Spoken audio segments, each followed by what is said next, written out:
Ibu nanti kita latihan soal lagi, Bu. Ya, latihan soal. Nanti kita bahas lagi bersama ya. Oke. Oke. Nanti ketika mulai, Ibu minta kameranya tolong dibuka semua ya. Terus peraturannya tidak boleh ada yang mencoret-coret screen atau tidak boleh chat ya. Sebelum dimulai, tolong disiapkan buku paket PAI, buku tulis, dan pensil. Kita mulai ya. Sudah siap? Sudah. Ya, kameranya tolong dibuka ya. Assalamualaikum warahmatullahi wabarakatuh. Waalaikumsalam warahmatullahi wabarakatuh. Oke, sebentar. Memasuki pelajaran 7, akan tetapi dengan pembahasan yaitu nama-nama Rasul Ulul Azmi. Kalau kemarin kan kita sudah mempelajari nama-nama Rasul-Rasul Allah, tetapi untuk hari ini kita khusus untuk mempelajari Rasul-Rasul Ulul Azmi. Setelah mempelajari ini, kalian diharapkan mampu mengenal dan menghafal nama-nama Rasul Ulul Azmi. Sebelum belajar, marilah kita berdoa. Bismillahirrahmanirrahim. Raditu billahi Islami dina Nabi Muhammadin nabiyya wa rasulah ilman warzuqni fahman amin ya rabbal. Ya. Sekarang buka buku paket halaman 102. Buku paket 102-nya tolong dibuka. Sudah? Halaman 102. Oke, kalau sudah kita lanjut ke pembelajaran. Aska Nabil sudah? Sudah. Oke, Fadis sudah dibuka halaman 102-nya? Sudah. Oke, kita mulai ya.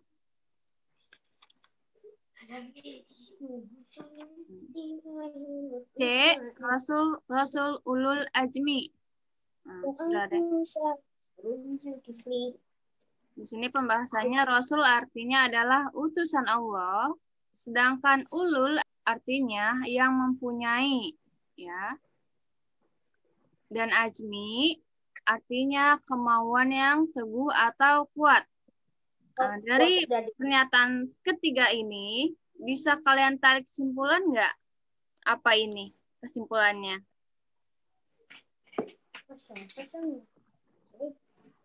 Ya. Bisa, Bu. Ya, coba.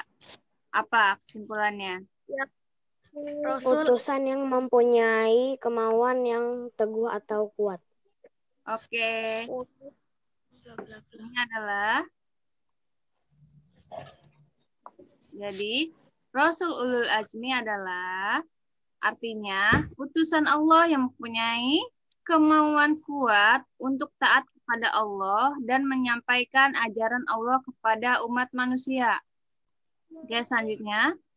Ulul Azmi merupakan gelar yang diberikan kepada Rasulullah yang memiliki ketabahan, keuletan, dan kesabaran yang luar biasa dalam menjalankan tugasnya. Nah, Rasul Ulul Azmi ada berapa ya? Ada berapa Rasul Ulul Azmi? 5.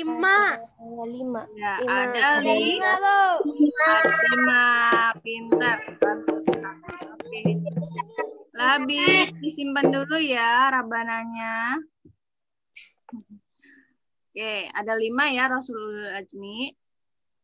Terus nih, kelima Rasul Ulul Azmi tersebut adalah pertama Nabi Nuh. Ya, N, yaitu Nabi Nuh alaihi salam. Kedua, yaitu Nabi Ibrahim. Ya, ini inisialnya I, yaitu Nabi Ibrahim alaihi salam. Ketiga, yaitu Nabi ya Nabi Musa alaihi salam. Pintar-pintar ya. Nah, kemudian yang keempat ada Nabi Isa. Nabi Isa. Yang kelima kemudian ada Nabi Muhammad sallallahu alaihi wasallam. Jadi kalau misalkan nih untuk menghafal, gampang menghafal berarti kita hafal huruf depannya saja atau inisialnya. N yaitu Nabi Nuh. Berarti ini mim ya, Bu? Iya, ini mim. I itu Nabi Ibrahim. M Nabi Musa. I Nabi Isa. Dan M terakhir Nabi Muhammad sallallahu alaihi wasallam. Muhammad sallallahu alaihi wasallam. Oke, lanjut. Pertama kita akan membahas Nabi siapa tadi? Nabi Nuh. Ya, Nabi Nuh alaihi salam. Nah, di sini diceritakan bahwa Nabi Nuh alaihissalam berdakwah kepada umat yang keras kepala. Apa sih Kak umat yang keras kepala itu? Yang dimaksud keras kepala? Bodoh. Gak mau dengar, Bu, gak mau dengar. Ya, yaitu orang yang tidak ingin mendengar nasihat orang lain. Nah, bahwa beranggapan, apa sih nasihat kamu? Gitu. Nggak boleh seperti itu ya Kak, harus kita dengarkan nasihat orang lain, terutama nasihat orang tua. Nah, selama nasihat itu untuk kebaikan kita bersama ya. Nah, di sini diceritakan kembali bahwa umat Nabi Nuh alaihissalam adalah keturunan Kabil. Nah, Kabil ini adalah anak pertama dari Nabi Adam alaihissalam. Ya, anak pertama Nabi Adam alaihissalam. Salam. Ya. Nah, di sini Nabi Nuh alaihissalam senantiasa bersabar menghadapi umatnya yang ingkar dan tidak bersyukur. Nah, yang dimaksud dengan ingkar itu menolak atau menyangkal ya, Kak. Tidak membenarkan. Ya, tidak membenarkan atau tidak mengakui atas ajaran yang telah dibawakan oleh Nabi Nuh alaihissalam. Nabi Nuh senantiasa bersabar menghadapi umatnya yang ingkar tersebut dan tetap melaksanakan dakwanya kepada umat tersebut. Dan kemudian Allah Subhanahu wa taala memberi mukjizat Nabi Nuh alaihissalam dapat membuat perahu besar yang dapat menyelamatkan umatnya yang taat dan hewan-hewan ketika banjir bandang. Nah, berarti di sini Nabi Nuh alaihissalam menyelamatkan umat-umatnya yang taat kepada ajaran yang telah Nabi Nuh bawa, yaitu mengesahkan Allah. Akan tetapi ketika umatnya tidak bertakwa, maka ia tidak selamat, ya. Karena tidak mengikuti ajaran yang telah dibawakan oleh Nabi Nuh alaihissalam atau tidak menuruti perintah Nabi Nuh alaihissalam untuk menaiki perahu yang telah dibuat oleh Nabi Nuh alaihissalam. Ya. Jadi dari pelajaran Nabi Nuh tersebut kita dapat simpulkan ketika orang tua kita memerintahkan atau mengatakan sesuatu demi kebaikan kita, maka sebaiknya harus kita apakah lakukan atau kita laksanakan ya karena semua itu demi kebaikan dan kelancaran kita semasa hidup kita. Nah, kemudian yang kedua kita akan bahas mengenai Nabi Ibrahim alaihissalam. Ini adalah gambar patung berhala yang dihancurkan oleh Nabi Ibrahim alaihissalam. Nah, ini adalah patung sembahan dari umat yang diberi dakwah oleh Nabi Ibrahim. Siapa sih umatnya? Nah, di sini ada penjelasannya. Nah, Nabi Ibrahim alaihissalam berdakwah kepada Raja Namrud dan rakyatnya. Di sini sudah ada yang tahu Raja Namrud itu siapa? Belum. Siapa? Ya. Di sini adalah Namrud dikenal sebagai raja yang kejam. Kenapa demikian? Karena dia tidak segan membunuh tiap bayi yang baru lahir. Nah, karena beliau khawatir akan menggantikan Karena ada ramalan yang kata itu ya Bu, yang kata Nabi. ramalan bahwa nanti akan ada yang menggeser atau menggantikan kekuasaan Raja Namrud. Namrud. Makanya digantikan. Nanti dibunuh-bunuhin Iya. anak laki-laki. Iya, makanya setiap anak bayi yang lahir dibunuh. Dan rakyatnya senantiasa menyembah berhala. Nah, ini adalah berhala yang disembah oleh Raja Namrud dan rakyatnya. Ya, akan tetapi Nabi Ibrahim tidak menghancurkan semua berhala tersebut, ya. Dia hanya menghancurkan berhala-berhala yang kecil saja. Kemudian Nabi Ibrahim alaihissalam senantiasa mengajak Raja Namrud dan rakyatnya untuk bersyukur dan menyembah Allah. Karena Raja Namrud dan rakyatnya itu banyak yang tidak bersyukur atau kurang bersyukur karena rahmat yang telah diberikan Allah. Sehingga Nabi Ibrahim kembali mengajak mereka untuk selalu bersyukur dan menyembah Allah. Kemudian dalam berdakwah, Nabi Ibrahim alaihissalam diberi mukjizat oleh Allah tidak hangus terbakar ketika Raja Namrud membakarnya. Wah, hebat sekali ya mukjizatnya. Apa sih yang menyebabkan Nabi Ibrahim itu dibakar oleh Raja Namrud? Ya, karena Nabi Ibrahim ketahuan atau terbukti telah menghancurkan berhala patung yang disembah oleh Raja Namrud. Nah, di sini ada cerita menarik nih, teman. Bahwa Raja Namrud itu meninggal atau bisa mati karena serangan nyamuk. Kenapa bisa gitu ya? Karena diserang oleh nyamuk. Nah, di sini dijelaskan bahwa kematian Raja Namrud karena seekor nyamuk.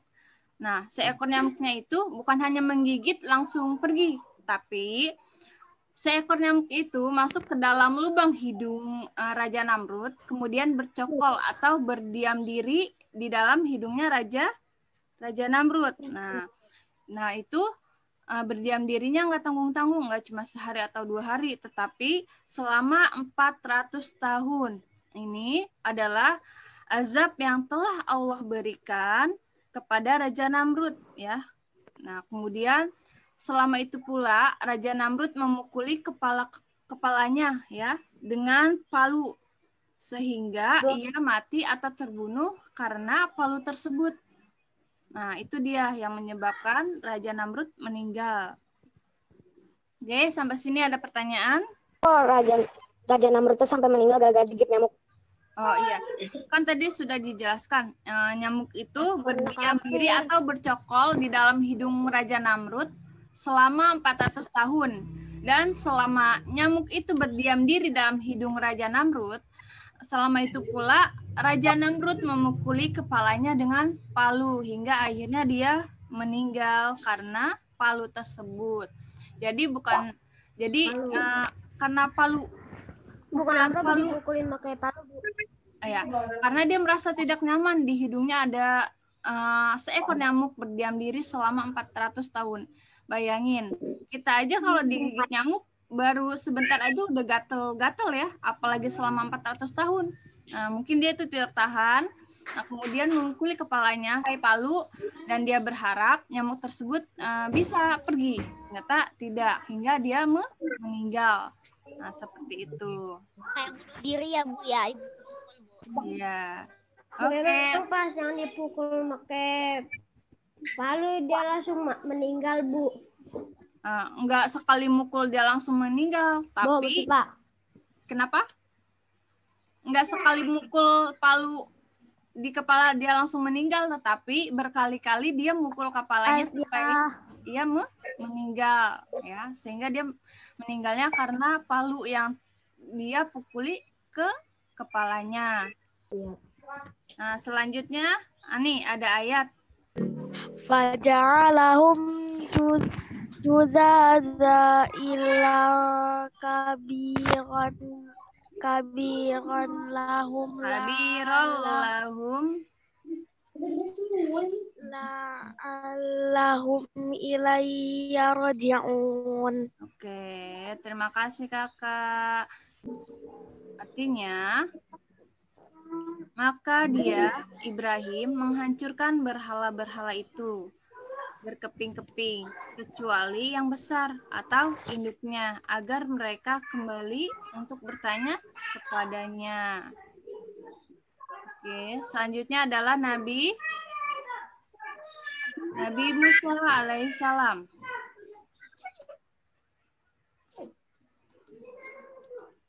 Di sini diceritakan bahwa Nabi Musa alaihissalam berdakwah kepada Raja Fir'aun dan kaum Bani Israel. Raja Fir'aun menganggap dirinya sebagai Tuhan yang layak dipuja. Saking sombongnya ya, Raja Fir'aun menganggap bahwa dirinya adalah Tuhan. Sebenarnya Tuhan itu satu ya, cuma Allah.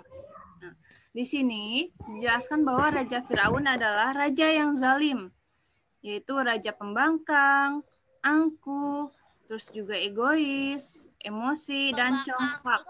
Ya. Kenapa? Congkak itu sombong kan, Bu ya? Pembangkang itu melawan. Nah, congkak itu, kalau congkak itu di atasnya sombong. Nah, dia itu beranggapan bahwa apa yang dia lakukan itu adalah hal yang paling benar, hal yang paling mulia. Padahal sebenarnya belum tentu hal itu benar dan mulia. Nah, itu yang dikatakan congkak. Selanjutnya, nah di sini dijelaskan kembali, Nabi Musa berdakwah kepada Raja Fir'aun agar ia bertaubat dan menyembah Allah. Akan tetapi Raja Fir'aun menolaknya, ya, karena dia saking sombongnya, saking congkaknya, terlalu congkak. Dia menolak ajaran yang telah dibawa oleh Nabi Musa, ya, karena dia beranggapan bahwa dirinya adalah Tuhan, padahal tidak benar. Nah, ini adalah mukjizat yang diberikan Allah kepada Nabi Musa. Ya, yaitu apa nih? Coba gambar 1 bisa ditarik kesimpulan apa? Bisa jadi ular. Iya, betul. Tongkatnya bisa berubah Bisa jadi ular. Jadi ular. Ya. Kemudian iya, tongkatnya bisa membelah lautan ya menjadi 2 hingga di tengah itu Membelah laut merah. Iya. Kita ada keterangan. Nah, keterangannya ya. Dalam berdakwah kepada Raja Fir'aun, Nabi Musa alaihissalam diberi mukjizat oleh Allah. Nah, mukjizat tersebut adalah tongkat yang bisa berubah menjadi ular yang sangat besar dan membelah Laut Merah menjadi jalan. Nah, jalannya ini untuk apa ya, Kak? Coba untuk apa? Menyeberang. Untuk kaumnya Nabi Musa lewat. Iya. Untuk menghindari kejaran dari Raja Fir'aun ya, dan kaum Raja Fir'aun. Nah, ketika Nabi Musa dan kaumnya sudah sampai ke daratan di seberang laut yang sudah diseberangi itu, akan tetapi Raja Fir'aun masih berada di dalam perjalanan laut tersebut. Nah, sehingga ketika semua kaum Nabi Musa sudah sampai daratan, Nabi Musa mengembalikan laut itu seperti semula, hingga akhirnya kaum Raja Fir'aun mati, terbunuh, atau meninggal karena apa, Kak? Karena air laut karena air laut yang sudah menjadi seperti semula sehingga akhirnya mereka tenggelam. Iya, itu adalah azab yang Allah berikan kepada Raja Fir'aun dan kaumnya. Kemudian selanjutnya ada kisah dari Nabi Isa alaihissalam. Nabi Isa itu nabi yang keberapa? Ayo. Nabi yang keempat. Iya, betul 24. sekali. Nabi yang ke-24. Nah, Nabi Isa alaihissalam berdakwah kepada Bani Israel yang telah menyelewengkan ajaran Nabi Musa. Menyelewengkan itu artinya telah menyimpang atau telah menyalahi ajaran tersebut ya. Kemudian Nabi Isa alaihissalam mengajak kaum Bani Israel untuk kembali kepada ajaran kebenaran dari Allah. Akan tetapi dakwah Nabi Isa alaihissalam ditentang atau ditentang itu maksudnya dilawan ya Kak, dilawan atau tidak diterima oleh para pemimpin Bani Israel dan kaumnya. Dalam berdakwah, Nabi Isa alaihissalam diberi mukjizat dapat membuat burung dari tanah liat, kemudian burungnya itu hidup, memiliki nyawa, ya, dan dapat menyembuhkan penyakit dan menghidupkan orang mati. Nah, tentunya ini adalah mukjizat atas kehendak Allah yang telah Allah berikan kepada Nabi Isa. Nah, kalau kita bisa nggak menghidupkan orang yang sudah mati? Enggak ya, kecuali dia mati suri, dihidup sendiri karena izin dari Allah. Oke, lanjut ya. Ibu tunjuk ya. Khanza, baca.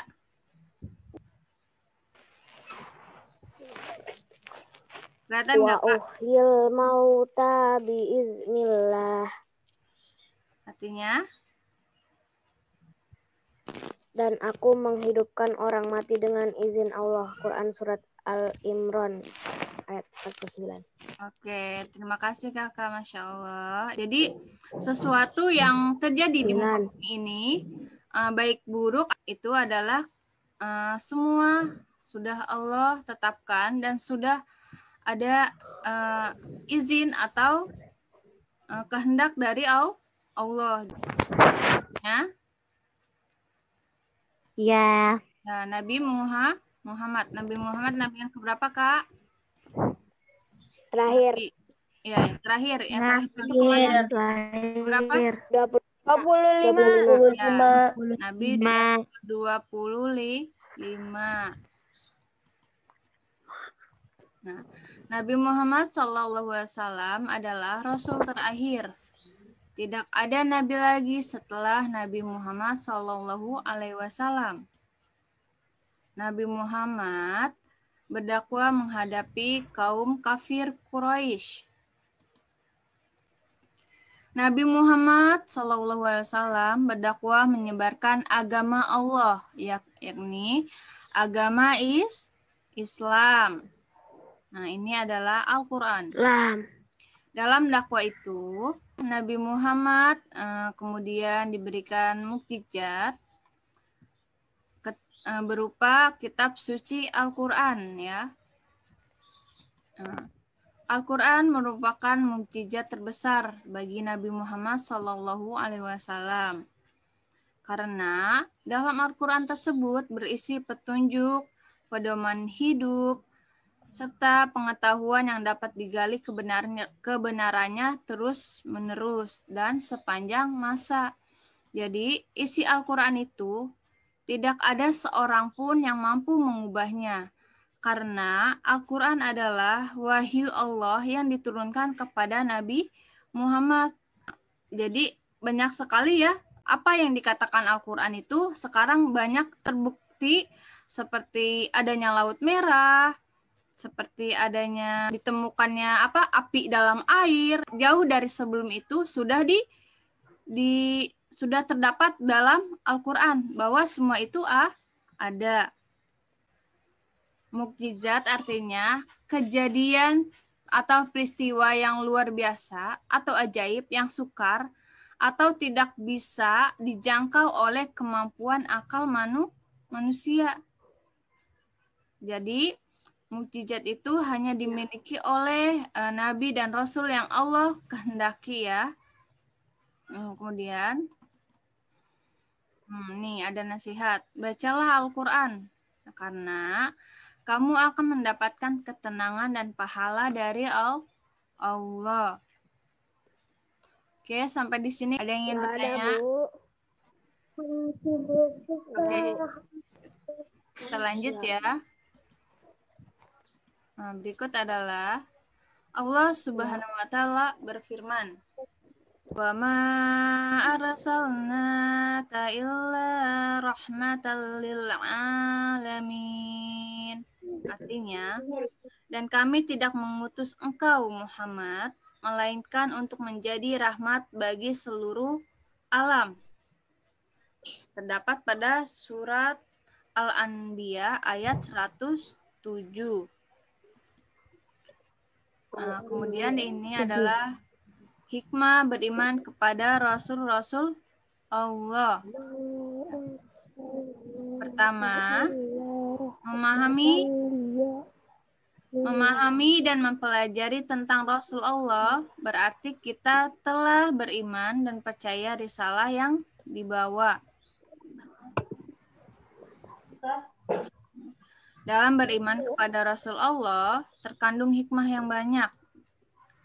Di antaranya adalah pertama, kita dapat menjalani hidup dengan tenang. Kemudian semakin rajin beribadah. Dan takut berbuat tidak baik. Karena apa yang kita lakukan sejatinya tidak luput dari pengawasan Allah, ya. Kemudian berhati-hati dalam setiap perbuatan.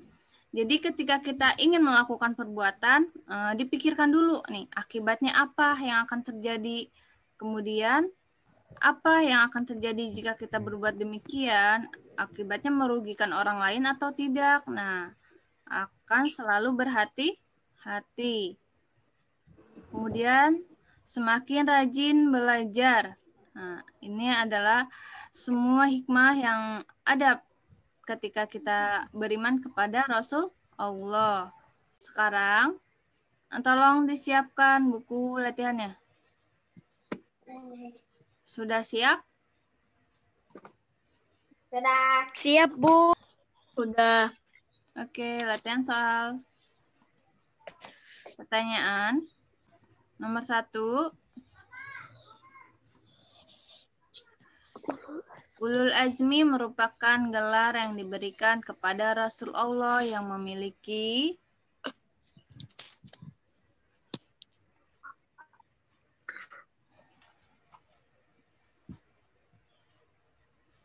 kameranya tolong dibuka ya, Kak.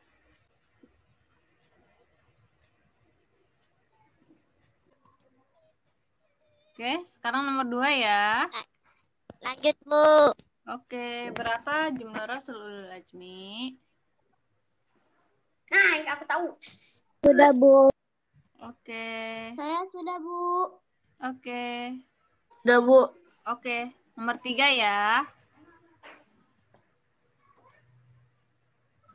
Apa yang dimaksud mukjizat? Apa ya?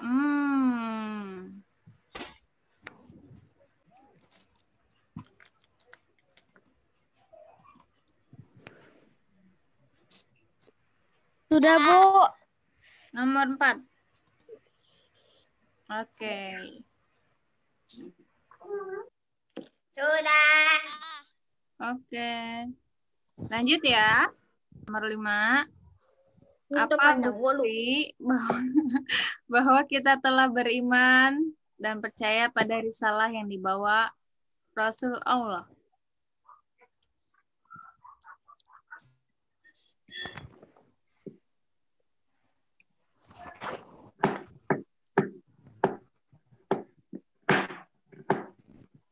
Sudah, Bu. Sudah? Sudah. Saya nggak tahu, Bu, yang ini, Bu, yang nomor 5, Bu. Nomor 5. Apa bukti bahwa kita telah beriman dan percaya kepada risalah yang dibawa Rasul Allah? Risalah itu apa, Bu? Risalah itu ajaran. Ajaran yang dibawa. Ya. 500. Selesai, Bu. Selesai? Yuk Bu, koreksi. Yuk, koreksi yuk. Nomor 1. Diberikan ketabahan, keuletan, dan kesabaran yang luar biasa. Yang luar biasa. Oke, betul. Saya ikut lagi dong. Yang Yeay, memiliki benar. ketabahan, keuletan, dan kesabaran yang luar biasa dalam menjalankan tugasnya. Ya. Salah.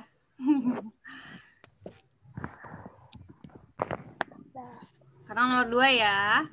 Nomor 2, berapa jumlah Rasulullah ini? Wih, gampang nih. 5. Wih, 5. kayaknya ya. Oke. Siapa aja? Masih ingat nggak siapa aja Rasulullah Ajmi? Masih. Oh, Nabi Nuh alaihissalam, Nabi Ya. Ibrahim alaihissalam, Nabi Musa alaihissalam, Nabi Isa alaihissalam, Nabi Muhammad sallallahu alaihi wasallam. Masya Allah, lancar. Alhamdulillah ya. Oke, sekarang nomor 3. Mukjizat adalah kejadian peristiwa luar biasa ajaib yang sukar tidak bisa dijangkau oleh kemampuan akal manusia. Oke. Mukjizat adalah karunia dari Allah. Karunia yang seperti apa, Kak? Saya benar. Nih jawabannya ya. Rasio mana? Saya benar. Oke, good Saya job. benar. Sudah? Lanjut ke Nomor 4. Apa nih ya perilaku yang dapat kita terapkan dalam kehidupan Selalu sehari-hari? taat kepada Allah. Oke.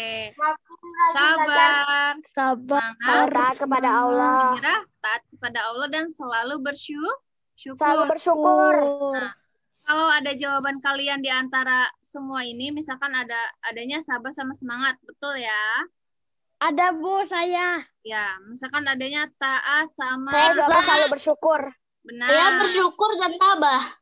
Oke, berarti Saya selalu taat Nah, kepada benar. Allah, sabar, selalu bersyukur. ya tabah juga bisa benar, sabar benar, ya. Pokoknya kalau ada di antara ini, jawabannya benar. Benar.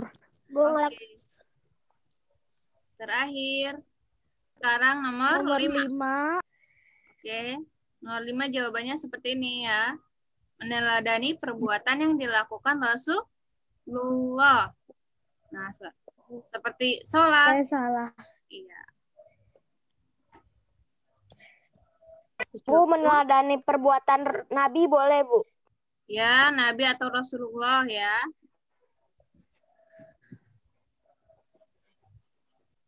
Saya sudah selesai. Sudah selesai semua? Iya. Mungkin. Oke, ini Sudah. kalau sudah selesai, mari kita baca Basmalah. Basmalah. setelah belajar. Alhamdulillah. Alhamdulillah. Astagfirullah. Barakallah.